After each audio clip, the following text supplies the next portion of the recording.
I am a Pharisee, and this is my story. The morning I first heard of him, I was standing in the shade of the temple colonnade, brushing dust from the hem of my robe, listening to Malachi, son of Ezra, complain about the price of doves. That was the kind of morning it was, ordinary, small, filled with the business of law and sacrifice. I did not know that a Galilean carpenter's son was already unraveling the world I had spent my whole life building. I was 38 years old that year, and I had given my life to the law the way a man gives his life to a wife. I knew it. I loved it. I had memorized the Torah before I could grow a beard, could recite the Psalms in my sleep, and had fasted twice a week since I was a boy of 13. I wore the fringes long, the phylacteries wide, so that any man in the market could look at me and know, here walks a righteous man. I believed that. I believed it the way a man believes the ground beneath his sandals, without ever having to think about it. So when the whispers began, a teacher from Nazareth, healing lepers, opening blind eyes, casting out spirits with a word, I did not run to see. I sent men. I sat in the council chambers with the other Pharisees and the elders, and we discussed him the way physicians discuss a fever, something to be diagnosed, contained, and if necessary, cut out. The first time I saw him myself was at a wedding in Cana's neighboring town, where he had been invited to teach in the synagogue the following Sabbath. I went with 2 other Pharisees, ostensibly to observe, though in truth we went to catch him in error.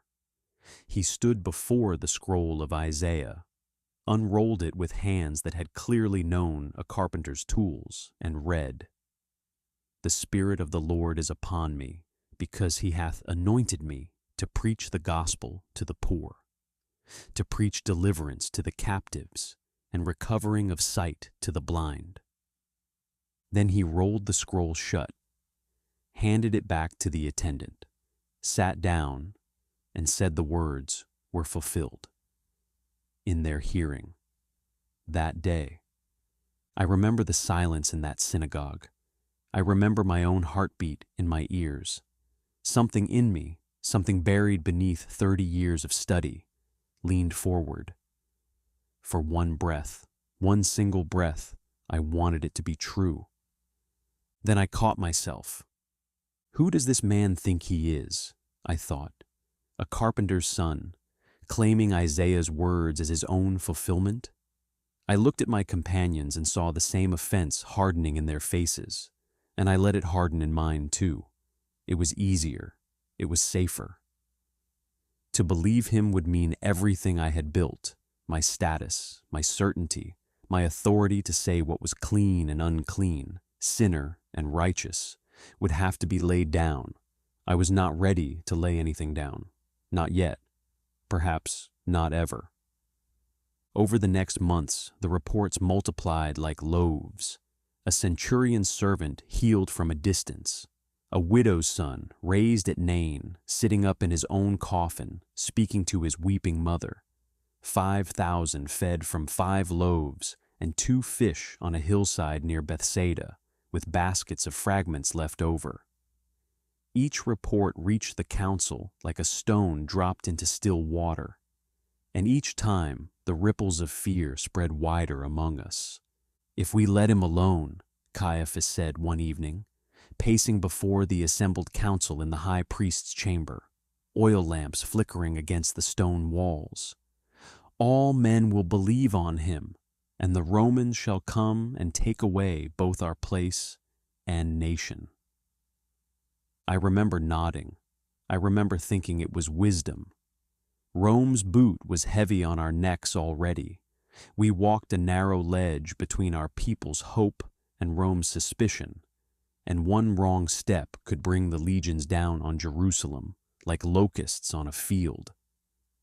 To protect the nation, that is what I told myself I was doing. It did not feel like murder.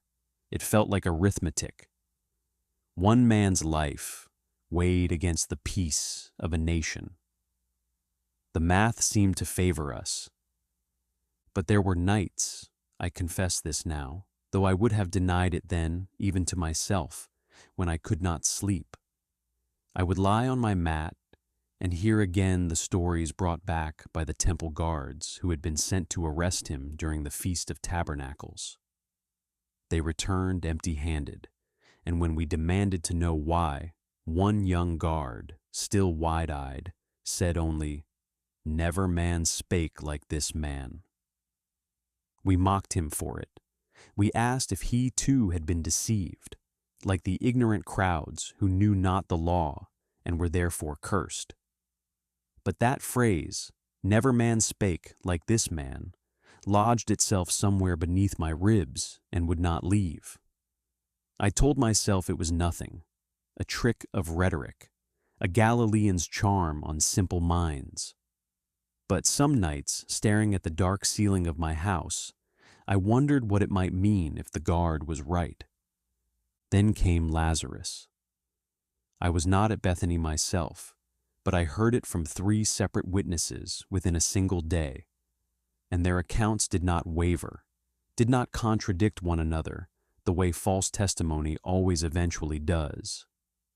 Lazarus, 4 days in the tomb, 4 days past the point where even hopeful families abandon hope, past the point of decay, walked out at the sound of a single command, still wound in grave cloths, blinking in the daylight like a man waking from the deepest sleep of his life. I went with the council to see for myself. I stood outside that house in Bethany and looked at a man eating bread with his own hands, a man I had personally seen mourned, and something in my chest cracked open like dry earth after rain. For one terrible, wonderful moment, I believed. And in that same moment, I understood exactly what belief would cost me, and I chose the cost of unbelief instead. That very day the council gathered, and it was Caiaphas, but truly, I think, it was the fear in all of us, given a mouth, who said it plainly. It was better that one man die for the people than that the whole nation perish. From that day forward, we took counsel together to put him to death. I want you to understand something about that decision, because it is the part of my story I have turned over in my hands 10,000 times since, the way a man turns over a coin, looking for the mint mark that will tell him it is counterfeit. We were not stupid men. We were not blind from birth, unable to see light. We had seen a dead man walk. We had heard teaching with an authority that made the wind itself seem to listen.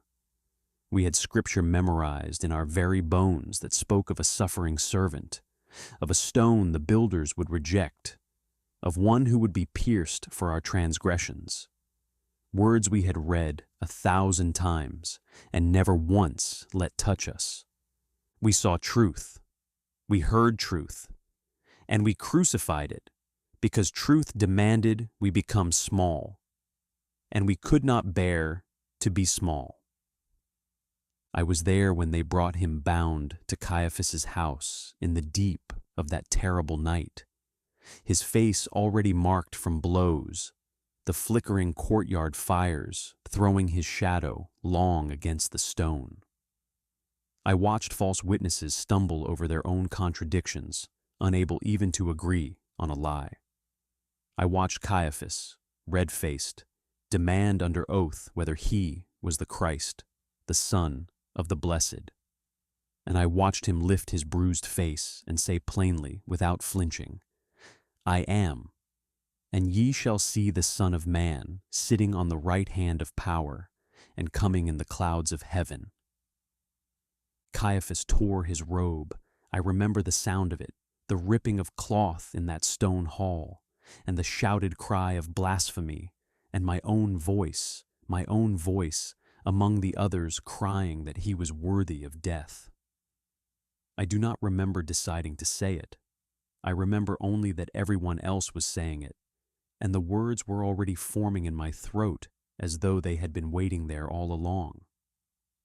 I followed at a distance to the praetorium the next morning, through streets already thick with dust and the smell of bread baking for the Passover, past pilgrims who had no idea that the lamb they had come to sacrifice was, at that very hour, being sacrificed himself. I stood in the crowd before Pilate's judgment seat. I heard Pilate ask 3 times what evil this man had done, and I heard my own brothers cry louder each time for Barabbas instead, a murderer, an insurrectionist, chosen over a man who had done nothing but heal and teach and feed and forgive. I confess I did not cry out for his blood with my own mouth that final time. I could not. But I stood in silence among those who did, and silence, I have since learned, is its own kind of vote. I did not go to Golgotha. I could not. I told myself it was because a Pharisee should not defile himself near the dead so near the Passover.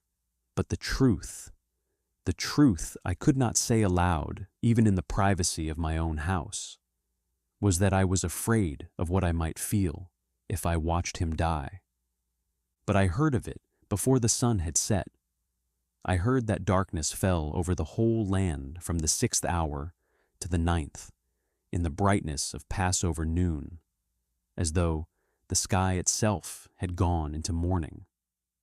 I heard that the veil of the temple, the great veil, 4 fingers thick, that no hand but the high priests dared touch, and only once a year, was torn from the top to the bottom, not by human hands, for no man stands on the roof of the Holy of Holies. I heard the earth shook, and rocks split, and men who had guarded the cross went home saying, "Truly, this was the Son of God." I sat alone in my house that night with the lamp unlit, and for the first time since I was a boy of 13, I did not know what I believed. 3 days later came the report from the guards we ourselves had bribed to keep silent, that the tomb was empty, that they had seen an angel whose countenance was like lightning, that they had shaken and become as dead men. We paid them more silver to say the disciples had stolen the body while they slept. I helped count that silver into their hands. I have never forgotten the weight of it, or the way I could not meet their eyes, or the way they could not meet mine. I did not become one of his followers that week or that year. I want to tell you I did, because it would make a better ending. But truth, I have learned at great cost, is not obligated to be a better ending.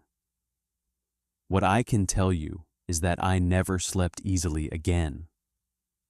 That every Passover afterward, when the veil of that new temple, for we rebuilt what could be rebuilt, was raised in its place, I remembered the sound of the old one tearing, and I remembered that I had known in the marrow of my bones on the day I heard a dead man laugh with his sisters over bread, that truth had stood before me in flesh and blood, and I had chosen my own smallness over his greatness. Years later, I heard that a great company of priests, men who had once stood where I stood, believed what I believed, were becoming obedient to the faith, drawn in by the preaching of fishermen who spoke now with the very authority we once mocked. I do not know, even now, whether I have the courage those men found, but I know this: the truth I ignored has never once stopped waiting for me. It stands at the door of my heart still, patient as the sunrise, offering what it always offered, not a smaller life, but the only life that was ever real. If truth ever stands before you, plain and undeniable, and every comfortable thing in you tells you to look away, do not look away. I looked away, and I have spent every day since learning that the cost of comfort is always higher than the cost of surrender. If you have been blessed by this story, subscribe, like, and share it with a friend.